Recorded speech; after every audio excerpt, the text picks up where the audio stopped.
रस्ते बांधकाम भ्रष्टाचाराचे शेण खाणारे अधिकारी कोण? ठेकेदारांना कोणाचे पाठबळ? मेळघाटात सेमाडोह ते माखला रस्त्यांमध्ये लाखोंचा भ्रष्टाचार। अमरावती जिल्ह्यातील सार्वजनिक बांधकाम विभागाचे जाळे सार्वत्रिककडे पसरले असून मुख्य भ्रष्टाचाराचे केंद्र म्हणून मेळघाट, धारणी, चिखलदरा या तालुक्यांची मोठी ओळख आहे। असाच प्रकार सेमाडोह ते माखला, माडीडप, खंडूखेडा व चिखलदरा तालुक्यातील रस्त्यांच्या माध्यमातून उघडकीस आला आहे।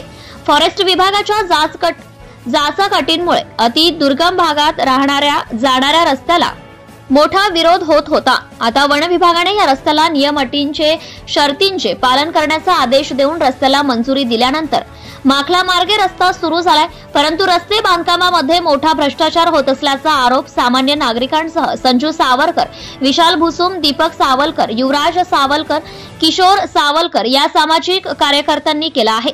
अक्षरशः रस्त्यामध्ये बारीक डस्ट गिट्टीचा वापर करून थातूरमातूर रस्ता होत असल्याचा आरोप नागरिकांनी केलाय।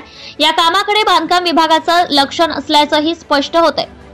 या रस्त्यात कुठेही डांबरीकरण झालेले दिसून येत नाही। रस्त्याने एस्टिमेट प्रमाणे काम होत नसल्याचं नागरिकांनी सांगितलंय। तर रस्ता 15 दिवसात उखडला असून आता पुन्हा एकदा वन विभाग या रस्त्याला परवानगी देणार नाही।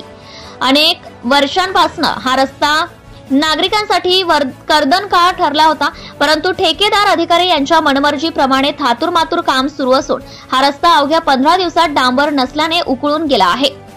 मेळघाटात वाढत्या भ्रष्टाचाराला जबाबदार कोण? असुशिक्षित आदिवासींचे शेण खाणारे अधिकारी कोण? अशा चर्चा आता जनसामान्य नागरिकांमध्ये होत आहे। हा रस्ता पूर्णतः उखडून गेला। एस्टिमेट प्रमाणे रस्ता करून देण्याची मागणी स्थानिक नागरिकांनी केली आहे। नवनिर्वाचित आमदार केवलरामजी काळे यांनी त्यांच्या स्वतः या रस्त्याकडे लक्ष देऊन अधिकाऱ्यांना जाब विचारावा अशी मागणी सुद्धा आदिवासी सर्वसामान्य नागरिक करीत आहे। Maharashtra star news 1 chief bureau Premdas Tayde, Melghat.